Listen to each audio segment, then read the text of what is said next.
तो स्टूडेंट्स हम देख रहे हैं 12th फिजिक्स स्थिर विद्युत और उसके अंतर्गत विभव को प्रभावित करने वाले कारकों का वर्णन।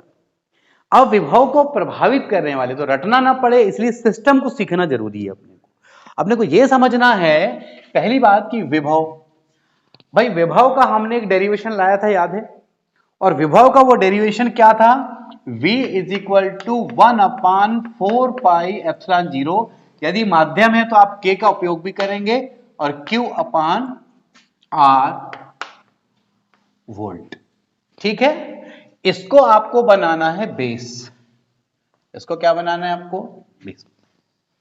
अब एक बात बताएं कि विभव का यहां किस किस से क्या क्या इफेक्ट है। नंबर 1, सबसे पहले हम लिखते हैं आवेश की मात्रा। क्या है, आवेश की मात्रा। लेकिन आप यह बात बहुत अच्छे से जानते हैं कि जब V का संबंध अगर मैं Q से बताऊंगा तो बाकी चीजें कांस्टेंट रहेंगी।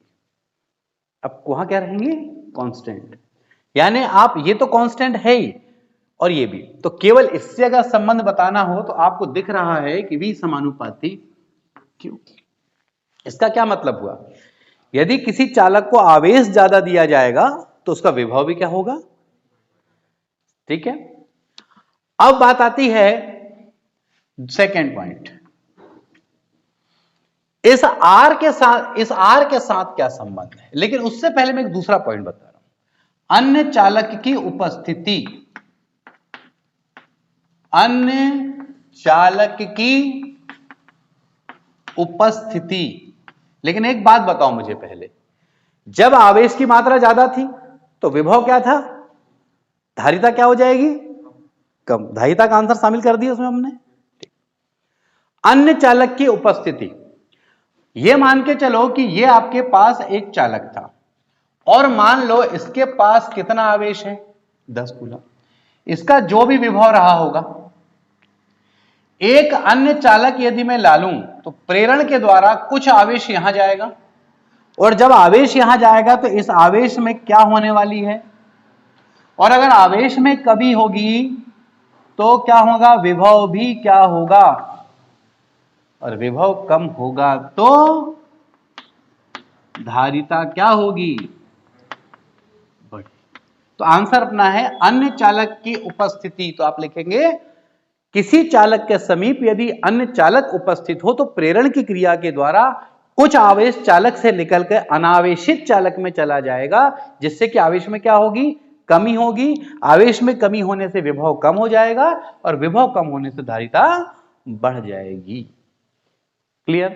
चलो थर्ड पॉइंट, माध्यम पर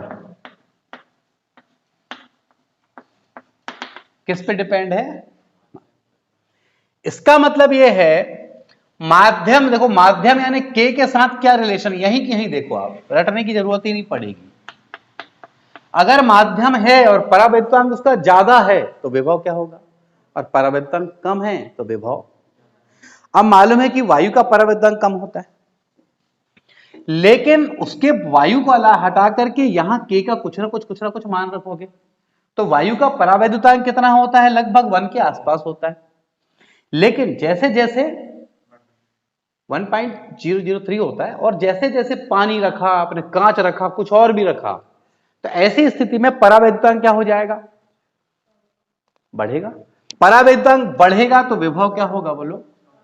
इसका मतलब है माध्यम का परावैद्युतांक, माध्यम का परावैद्युतांक अधिक होगा तब विभव क्या होगा, तब विभव भी कम। क्योंकि संबंध आप देखें कि क्या है यहां पे, यहीं पे सब कुछ आंसर है, कुछ रटने की जरूरत ही नहीं है भाई। आवेश से समानुपाती का संबंध था, K के साथ क्या संबंध है, और K क्या था, माध्यम का परावैद्युतांक। वो जिसके लिए ज्यादा होगा उनके लिए विभव कम होगा, और विभव कम तो धारिता अधिक। बिल्कुल क्लियर है। तो पूरे डिपेंड विभव पे हो रहे हैं हम। अच्छा, और चौथी बात, ये क्या है, ये R से क्या संबंध होगा,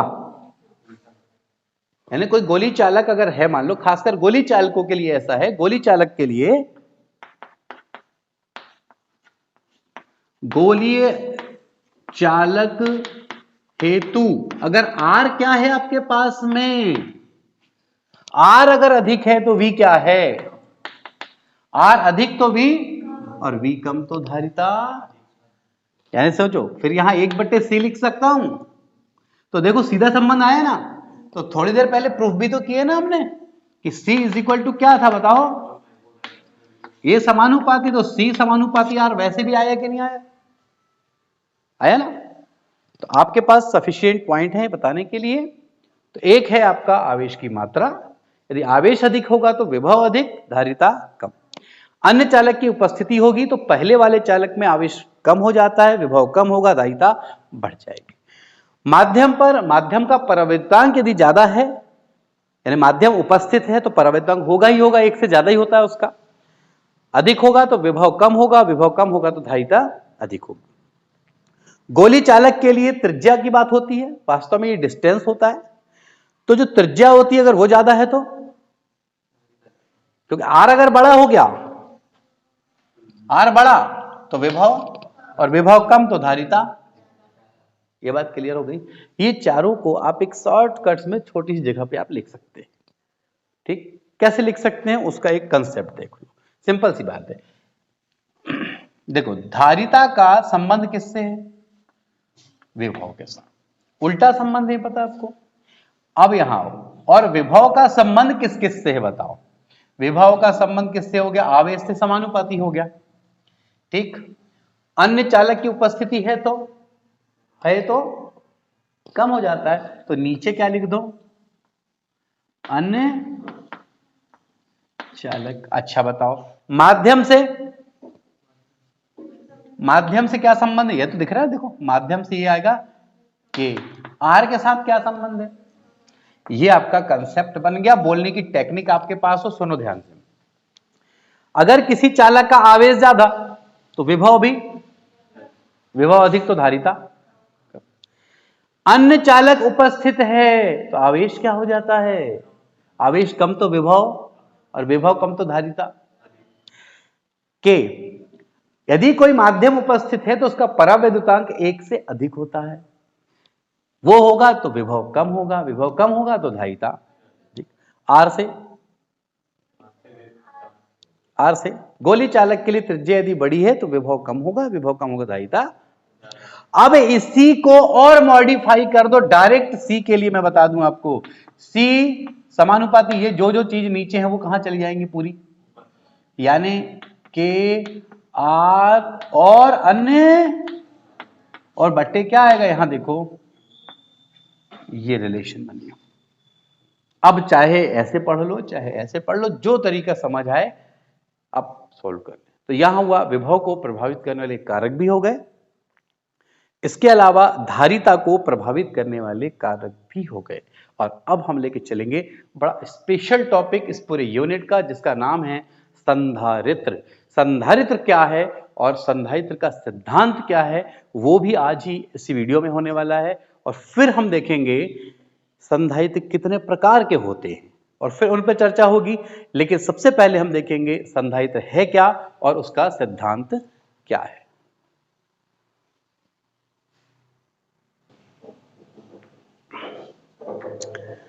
संधारित्र और उसका सिद्धांत, तो सबसे पहले हम समझते हैं कि संधारित्र है क्या। संधारित्र एक ऐसी युक्ति है जिसके आकार या आयतन में बिना कोई परिवर्तन किए आप उसकी धारिता को बढ़ा सकते हैं। तो संधारित्र क्या है, संधारित्र एक ऐसी युक्ति है, एक ऐसी युक्ति है जिसके आकार या आयतन में, जिसके आकार या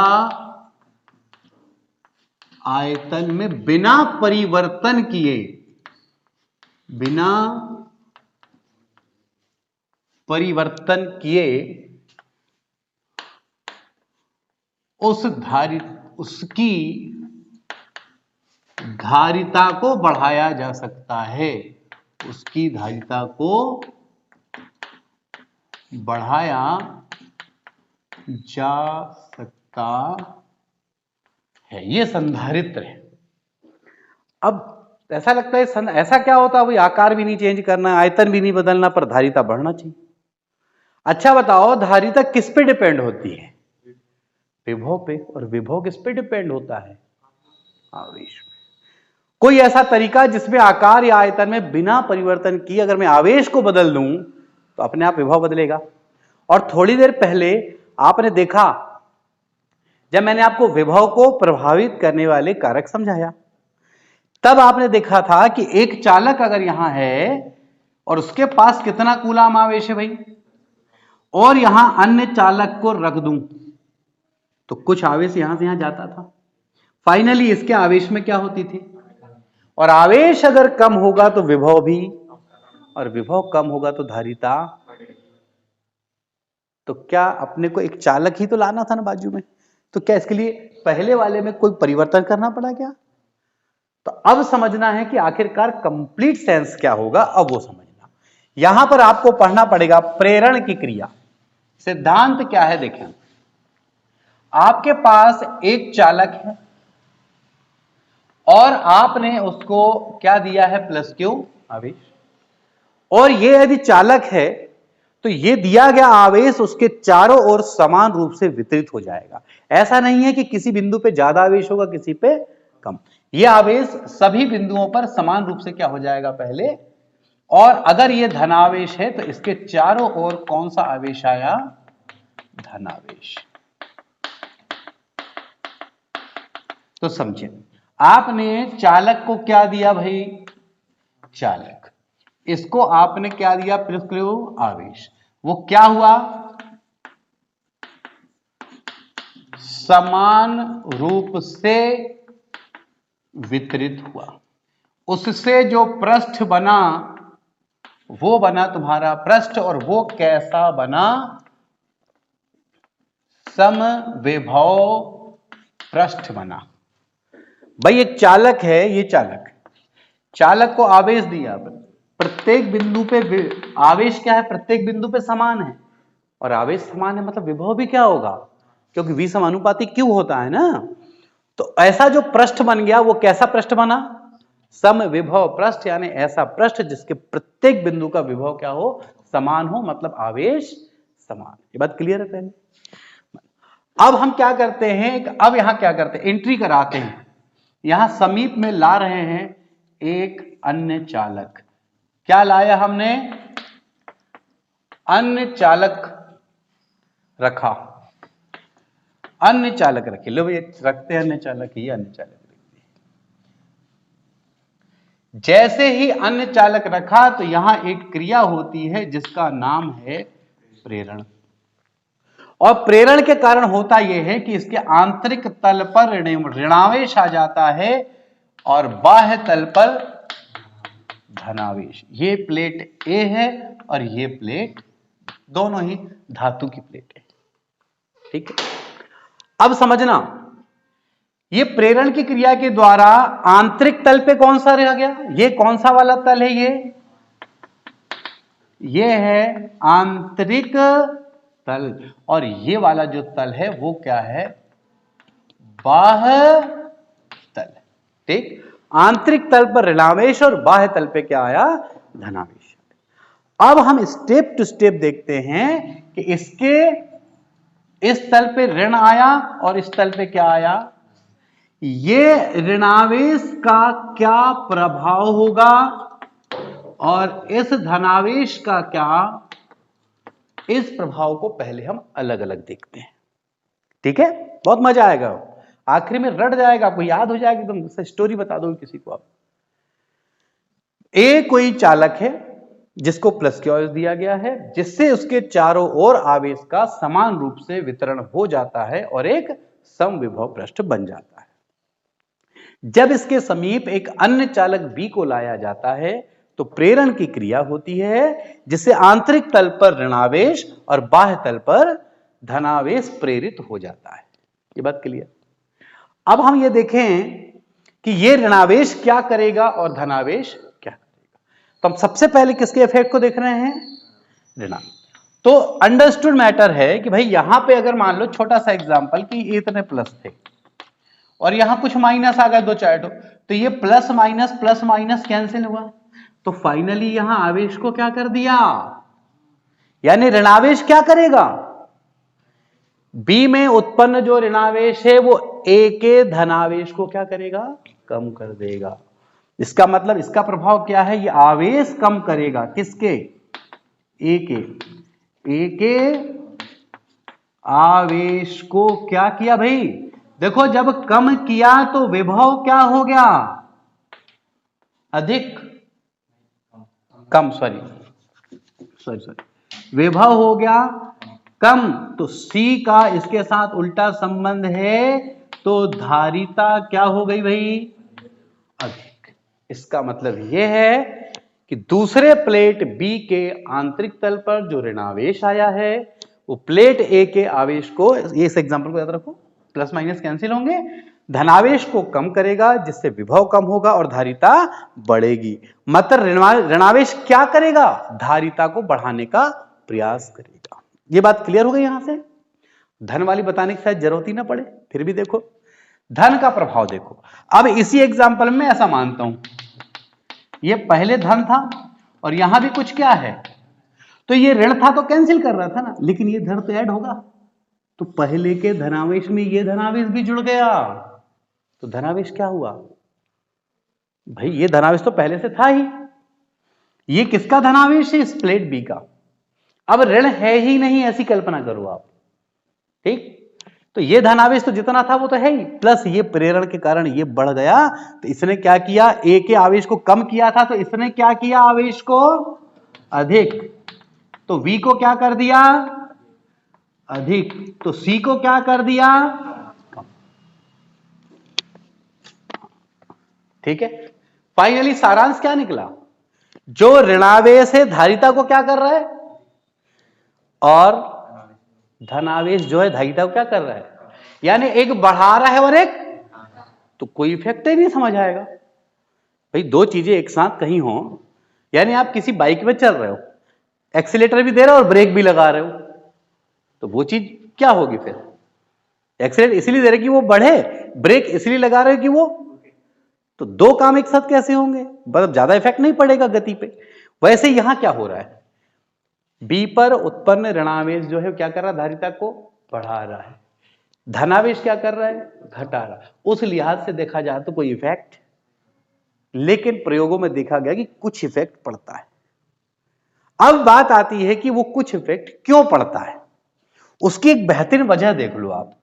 अगर यहां से मैं ऋणावेश की दूरी नापूं और वो दूरी मान लो r माइनस है, यहां से धनावेश की दूरी लूं और मान लो कि क्या है r, समझना बात को, मस्त पॉइंट है।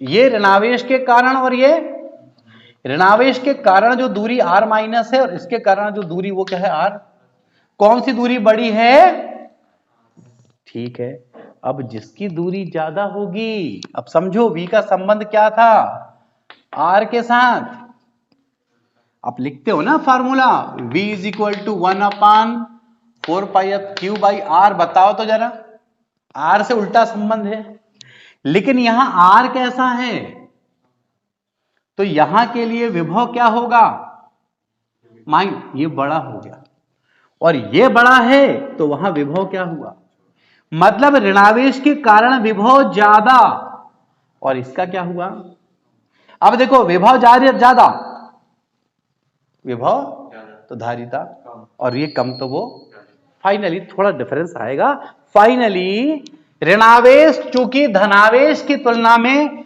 ए प्लेट से पास में है और दूरी कम होने की वजह से धारिता को ये बढ़ाएगा, तो थोड़ा बहुत तो बढ़ जाएगा, लेकिन इतना नहीं बढ़ेगा जिसके लिए आज हम इस सिद्धांत को पढ़ रहे हैं, ये इतना नहीं बढ़ेगा। किसी बाइक में आपने एक्सीलेटर भी दिया और ब्रेक भी लगाया, अब बताओ गाड़ी आगे बढ़ना चाहिए, उसके लिए क्या करोगे आप, किसी एक काम को बंद कर दो, एक्सीलेटर दे रहे हो और ब्रेक लगा रहे हो, बताओ कौन सा काम बंद कर दोगे, ब्रेक मत लगाओ, केवल एक्सीलेटर दो तो गाड़ी आगे बढ़ेगी ना। अच्छा बताओ यहां इसके धारिता को कौन बढ़ा रहा है? ऋणावेश। इसके धारिता को कौन बढ़ा रहा है? ठीक, ऋणावेश ने आवेश को कम किया, आवेश कम तो विभव कम, विभव कम तो धारिता अधिक, तो ऋणावेश धारिता को क्या कर रहा है और धनावेश क्या कर रहा है? तो धनावेश वाले कोई तरीके से गायब कर दो, रहे च ना वहां, तो बचा केवल कौन? तो क्या करेगा वो? बढ़ा देगा। तो क्या ऐसा करने के लिए हमको आकार आयतन में कोई परिवर्तन करना पड़ा? पर बात आती है कि दूसरे चालक का धनावेश आखिर जाएगा कहां? कह तो रहा हूं ना कि एक को गायब कर दो, करना भी तो पड़ेगा। बहुत आसान काम है। कैसे आसान काम है? देखो, यहां से एक चालक तार लो और जाके सीधे इसको गड्ढा खोद के पृथ्वी में गड़ा दो, यानी दूसरे प्लेट का संबंध क्या कर दिया मैंने, बोलो? और जैसे ही आपने पृथ्वीकृत किया, ये पूरा का पूरा धनावेश चला गया कहां? अब यहां कोई धनावेश बाकी, केवल क्या बाकी है? और ऋणावेश विभव को क्या करेगा? आवेश कम विभव कम मतलब धारिता। बताओ, धारिता बढ़ गई, पर ऐसा करने के लिए क्या आकार या आयतन में कोई परिवर्तन करना पड़ा? नहीं। इसलिए आप ऊपर देखें, लिखा है एक ऐसी युक्ति जिसके आकार या आयतन में बिना परिवर्तन किए उसकी धारिता को बढ़ाया जा सकता है, और हमने बढ़ा दिया। यह है संधारित्र। अब ये 1 मिनट की बात है, किसी को बताना बहुत आसान सी बात है। अब सुने, माना कि एक कोई प्लेट है जिसे प्लस के आवेश दिया गया है, यह आवेश उसके चारों ओर समान रूप से वितरित हो जाता है, जिससे कि यह एक समविभव पृष्ठ की तरह कार्य करता है। जब इसके समीप एक दूसरी प्लेट बी लाई जाती है, तो प्रेरण के कारण उसके आंतरिक तल पर ऋणावेश उत्पन्न होता है और बाह्य तल पर धनावेश उत्पन्न होता है। ऋणावेश प्लेट ए के आवेश को कम करता है, विभव को कम करता है, अर्थात धारिता को बढ़ा देता है, जबकि प्लेट बी में उत्पन्न धनावेश प्लेट ए के धनावेश को बढ़ाता है, विभव बढ़ाता है और धारिता को कम करता है। किंतु प्लेट बी का संबंध जब पृथ्वी से कर दिया जाता है, तो प्लेट बी का संपूर्ण धनावेश पृथ्वी में चला जाता है, जिससे कि प्लेट बी में केवल ऋणावेश शेष रहता है, जो कि प्लेट ए के आवेश को कम कर देगा, जिससे विभव कम होगा और धारिता बढ़ जाती है। यही संधारित्र का सिद्धांत है। क्लियर है? बिल्कुल स्टोरी की तरह दिमाग में सेट कर रहा है। इसके बाद हम चलेंगे जो संधारित्र होते हैं ये कितने प्रकार के होते हैं, और उन प्रकारों पे धारिता की गणना करेंगे। पर पहले आप इसको क्लियर करें, उसके बाद